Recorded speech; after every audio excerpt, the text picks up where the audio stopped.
अस्सलाम वालेकुम। Welcome to my channel Khan educational foundation. तो आज हम डिस्कस करेंगे स्पेक्ट्रम ऑफ हाइड्रोजन एटम। तो स्पेक्ट्रम क्या चीज़ है? स्पेक्ट्रम होती हैं बैंड्स ऑफ डिफरेंट कलर्स, जिस तरह रेनबो होते हैं, यानी कि एक लाइन के अंदर अगर डिफरेंट कलर्स हैं, रेड, वाइट, ब्लू, ग्रीन, ठीक है, तो उसे हम स्पेक्ट्रम कहते हैं। जब डिफरेंट कलर्स आपस में इकट्ठे हो जाते हैं तो उन्हें हम स्पेक्ट्रम बोलते हैं। तो हाइड्रोजन का स्पेक्ट्रम किस तरह अचीव हुआ, तो ये हम देखते हैं। सही है। बोहर मॉडल के अकॉर्डिंग्स अगर एटम को, हाइड्रोजन एटम को हम एनर्जी प्रोवाइड करते हैं तो इसके ग्राउंड स्टेट वाले इलेक्ट्रॉन जो है ना वो एक्साइटेड स्टेट में पहुंच जाते हैं। तो एक्साइटेड स्टेट में एटम कुछ ही देर के लिए रहते हैं और वो स्पॉन्टेनियसली जो है ना अगेन ग्राउंड स्टेट में चले जाते हैं। जब इलेक्ट्रॉन एक्साइटेड स्टेट से ग्राउंड स्टेट में आता है तो वो लाइट को इमिट करता है या फोटॉन्स को इमिट करता है।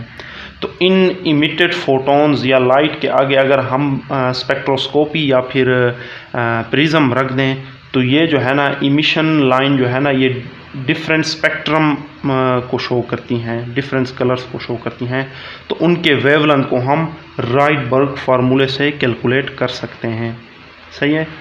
The emission spectrum of atomic hydrogen has been divided into number of spectral line. ठीक है, ये जो इमिशन लाइन है हाइड्रोजन एटम की, जब वो एक्साइटेड स्टेट से अगेन ग्राउंड स्टेट में आता है तो जब वो लाइट इमिट करता है तो वो जो है ना आगे डिफरेंट स्पेक्ट्रम में, different series of spectral line में वो डिवाइड हो जाता है।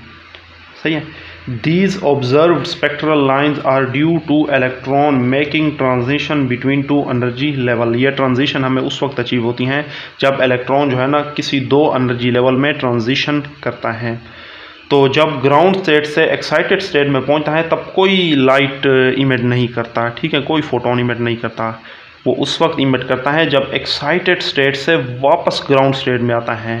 सही है, उस वक्त ये फोटोन को इमिट करता है। ठीक है, ग्राउंड स्टेट से एक्साइटेड स्टेट में वो इमिट नहीं करता बल्कि एब्जॉर्ब करता है। ठीक है, ग्राउंड स्टेट से एक्साइटेड स्टेट में वो जाता ही तब है जब वो अप्लाइड एनर्जी को एब्जॉर्ब करता है ना। ठीक है, तो एनर्जी को एब्जॉर्ब करके ही वो एक्साइटेड स्टेट में चला जाता है। तो जो एनर्जी उसने एब्जॉर्ब की हुई होती हैं वो जो है ना वापस जब एक्साइटेड स्टेट में आता है वो लाइट की फॉर्म में इमिट करता है।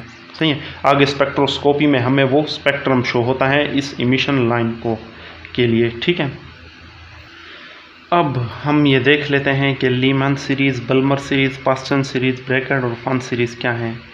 क्योंकि प्रीवियस हमने जो है ना अभी स्पेक्ट्रम ऑफ हाइड्रोजन की बात की, ठीक है, कि जब हाइड्रोजन एटम में जो इलेक्ट्रॉन है वो एक्साइटेड से ग्राउंड स्टेट में आते हैं तब वो लाइट को इमिट करते हैं और वो लाइट जो है ना वो आगे स्पेक्ट्रम को शो करती हैं जब हम उसे स्पेक्ट्रोस्कोपी में चेक करते हैं। तो उसकी इमिटेड लाइन की हम जो है ना वेवलेंथ किस तरह काउंट कर सकते हैं वो हम राइटबर्ग से कैलकुलेट कर सकते हैं। तो ज़रूरी नहीं कि एक्साइटेड स्टेट से ही ग्राउंड स्टेट में इलेक्ट्रॉन आएंगे, हो सकता है वो इलेक्ट्रॉन जो है ना एक्साइटेड स्टेट से नीचे वाले लेवल से ग्राउंड स्टेट में आए, या ये भी पॉसिबल हो सकता है कि इलेक्ट्रॉन एक्साइटेड स्टेट से जो है ना ग्राउंड स्टेट से ऊपर वाली लेवल में आ जाएं। सही है, या फिर एक्साइटेड स्टेट से ग्राउंड लेवल से जो है ना n is equal to third level में आ जाएं, या फिर जो है ना वो थर्ड लेवल से सेकंड लेवल में। तो डिफरेंट ट्रांजिशन जो है ना पॉसिबल हो सकती हैं। अगर कोई भी इलेक्ट्रॉन एक्साइटेड स्टेट से ग्राउंड स्टेट में आए, फर्स्ट जो n इज इक्वल टू 1 है या ग्राउंड स्टेट कह दें, ठीक है, उसमें आए, या किसी भी एनर्जी लेवल से वो जो है ना उसका रुख ग्राउंड स्टेट से हो, ठीक है, किसी भी एनर्जी लेवल से उसका जो n हो ग्राउंड स्टेट में हो, ठीक है, तो उसकी जो वेवलेंथ कैलकुलेट की, सही है, वो है लीमान। ठीक है, तो इस तरह की जो ट्रांजिशन है हम इन्हें कहते हैं लीमान सीरीज़। ठीक है, चाहे एक्साइटेड स्टेट से जो है ना वो ग्राउंड स्टेट में हो, या हो सकता है एक्साइटेड स्टेट से नीचे लेवल से जो है ना वो एक्साइटेड स्टेट से नीचे लेवल वाला इलेक्ट्रॉन ग्राउंड स्टेट में आ जाए। ठीक है, तो वो आगे जो है ना लाइट इमिट करते हैं। ठीक है, तो एंड जो है ना अगर ग्राउंड स्टेट में ही हो तो हम ऐसी ट्रांजिशन को लीमान सीरीज़ कहते हैं।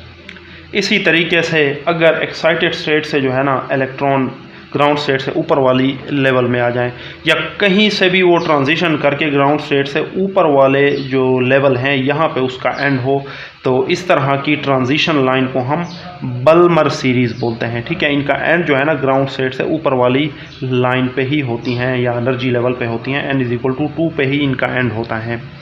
इसी तरीके से अगर वो जो है ना एक्साइटेड स्टेट से या किसी भी स्टेट से जो है ना n=3 स्टेट पे आके ट्रांजिशन एंड करे, ठीक है, तो इस तरह की ट्रांजिशन को हम पास्ट टेंस सीरीज़ बोलते हैं। तो इसी तरीके से n=4 पे अगर एंड हो तो हम उन्हें ब्रैकेट बोलते हैं, n=5 के लिए हम उन्हें जो है ना n=5 के लिए हम उसे फंड बोलते हैं, ठीक है। तो ये जो लाइन है ना यहाँ पे सही है, तो ये इस तरह से है, ठीक है। तो लीमान, पास्टन, बल्मर, ठीक है, इनकी आपको समझ आ गई होगी, ठीक है। अब वेवलेंथ, हम इमिटेड जो कि लाइट होती हैं हम उसकी वेवलेंथ को किस तरह से काउंट करते हैं वो हम राइटबर्ग से कैलकुलेट कर सकते हैं। अभी हम उसे कैलकुलेट करेंगे। सो अगर इलेक्ट्रॉन किसी भी nth स्टेट से 7 से 8 भी हो सकता है, 9, कई एनर्जी, काफ़ी एनर्जी लेवल हो सकती हैं, ठीक है। अगर वो nth एनर्जी लेवल से किसी भी लेवल में आ जाए, किसी भी एनर्जी लेवल जिस लेवल में आएगा उसे हम pth एनर्जी लेवल कहते हैं, ठीक है।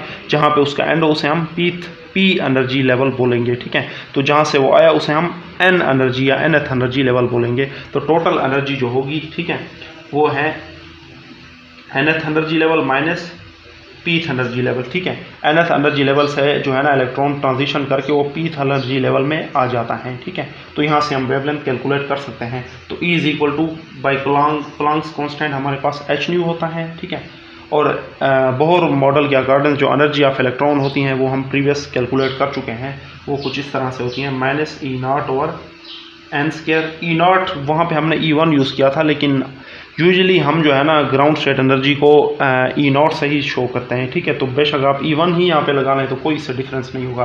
तो इसकी जो एनर्जी है वो है -EP/p², ठीक है, E0/p², सॉरी, इस तरह से, ठीक है। तो ये माइनस माइनस जो है ना ये प्लस हो जाएगा आगे, h∣ -E0/n² plus E0/p²। Clear. Further E0 इन दोनों में से कॉमन आ सकता है तो उसे कॉमन ले लीजिए, E0 कॉमन। ये पॉजिटिव टर्म है, इसे पहले लिख लेते हैं, और ये नेगेटिव टर्म है, इसे हम बाद में लिख सकते हैं। अच्छा, फ्रीक्वेंसी और वेवलेंथ का आपस में क्या रिलेशन है वो हम लिख लेते हैं, c/λ, ठीक है। v/λ होता है फ्रीक्वेंसी, ठीक है। तो हम यहाँ पे c यूज़ कर रहे हैं, ठीक है, चूँकि इलेक्ट्रॉन बहुत फास्टली मूव करता है, सही है। अब यहाँ पे ये टर्म एज इट इज़ आ जाएगी, p² -1/n², ठीक है। वो 1/λ यहाँ पे रहने देंगे और बाकी टर्म उधर ले जाएंगे। तो E0/hc यहाँ पे बचेगा 1/p² और 1/n², ये बचेगा। ये जो टर्म है ना ये कांस्टेंट टर्म है, इसे हम RH से रिप्रेजेंट कर सकते हैं, कैपिटल RH। और ये R क्या है, ये है राइटबर्ग कांस्टेंट, ठीक है, राइटबर्ग कांस्टेंट कहते हैं इसे। हम इक्वेशन नंबर 1 का नाम दे देते हैं। और इस राइटबर्ग कांस्टेंट RH की जो वैल्यू होती हैं वो यूजुअली 1.09 × 10⁻⁷, सही है, 10⁻⁷, ठीक है, पर मीटर, इस तरह से होती हैं। तो ये राइटबर्ग फार्मूला है, ठीक है। इन ट्रांजिशंस की हम वेवलेंथ कैलकुलेट कर सकते हैं इस फार्मूले को यूज़ करके। ये ट्रांजिशन कैसे पॉसिबल हुई, ये हाइड्रोजन स्पेक्ट्रम, ठीक है, जब इलेक्ट्रॉन एक्साइटेड स्टेट से जो है ना ग्राउंड स्टेट में आता है या किसी भी स्टेट में आ सकता है, या ज़रूरी नहीं कि एक्साइटेड स्टेट से स्टार्ट ले ले, कहीं एनर्जी स्टेट से भी वो किसी एनर्जी स्टेट में भी आ सकता है, ठीक है। तो उस वक्त वो जो फोटोन इमिट करता है, ठीक है, या लाइट इमिट करता है, ठीक है, वो आगे वो किस वेवलेंथ की होती हैं तो वो हम यहाँ से कैलकुलेट कर सकते हैं। लीमैन, बल्मर, पास्टन, ब्रैकेट और फंड को जो है ना इस फार्मूले से हम आगे आप कैलकुलेट करेंगे। अब हम प्रॉपर डेफिनेशंस देखते हैं। लीमान सीरीज़ क्या है, जब ट्रांजिशन जो है ना फर्स्ट एनर्जी लेवल से किसी भी एनर्जी लेवल में हो, ठीक है, तो वो जो है ना स्पॉन्टेनियसली जो इलेक्ट्रॉन है वो किसी भी एनर्जी लेवल से फर्स्ट एनर्जी लेवल पे आ जाता है, ठीक है। तो transition from first shell to any other shell is called Lyman series, ठीक है। रुख जो है ना तमाम इलेक्ट्रॉन का फर्स्ट एनर्जी लेवल से हो, और वो जो है ना फर्स्ट एनर्जी लेवल से ही किसी एनर्जी लेवल में जा सकते हैं, इस लेवल में ही जा सकते हैं, ठीक है। तो एनर्जी एब्जॉर्व करके इस लेवल में भी जा सकते हैं, इसमें भी एक्साइटेड में भी जा सकते हैं, ठीक है। वहाँ से जब वो बैक करेंगे तब वो लाइट को इमिट करेंगे, ठीक है। तो वो किस वेवलेंथ की लाइट को इमिट करेंगे, उसका स्पेक्ट्रम किस तरह से होता है, वो हमें राइटबर्ग फार्मूले से अभी पता चल जाता है। तो अभी हमने जो है ना इक्वेशन 1 को इस तरह से लिखा था, यहाँ पे 1/p² था, ठीक है। तो p की जगह यहाँ पे हम 1 लगाएंगे, ठीक है। p की जगह 1, pth ऑर्बिट ये हैं और ये क्या है, nth ऑर्बिट, कोई भी इनमें से हो सकता है, ठीक है।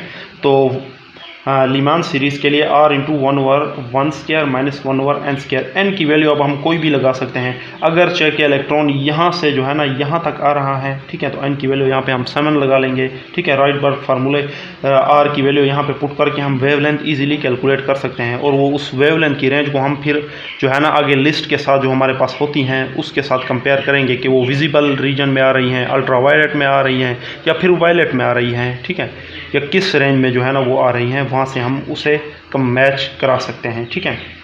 तो ठीक है, तो यहाँ पे n इज इक्वल टू 2, 3, 4 हो सकता है, ठीक है। 1 नहीं हो सकता क्योंकि 1 में उसने एंट्री करनी होती है, ठीक है। तो 2 से भी 1 में आ सकता है, 3 से भी 1 में आ सकता है, 4 से भी 1 में आ सकता है, ठीक है। तो ये हो गया लीमन सीरीज़ के लिए। अब बल्मर सीरीज़ के लिए क्या हो सकता है, transition from second shell to any shell, ठीक है। ट्रांजिशन फ्रॉम फर्स्ट शेल था, यहाँ पे आप transition from second shell to any other shell, तो इसका एंड भी है जो है ना वो भी सेकंड शेल पे होगा, ठीक है।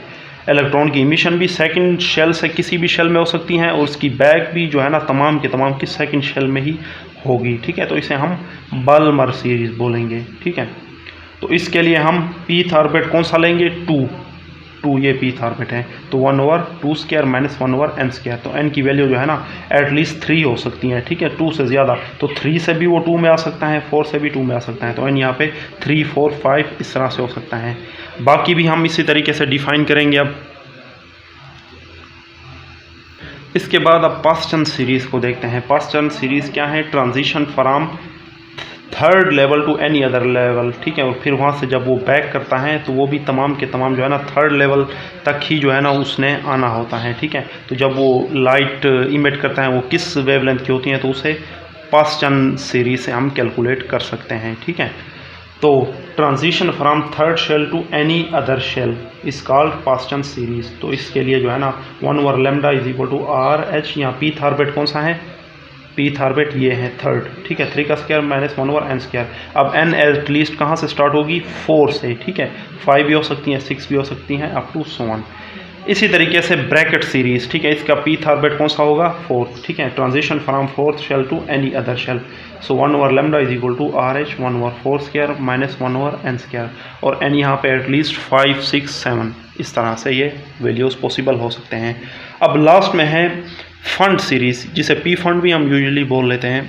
तो फंड सीरीज़ क्या है, या जिसे पी फंड भी बोलते हैं, transition from fifth to any other shell, ठीक है।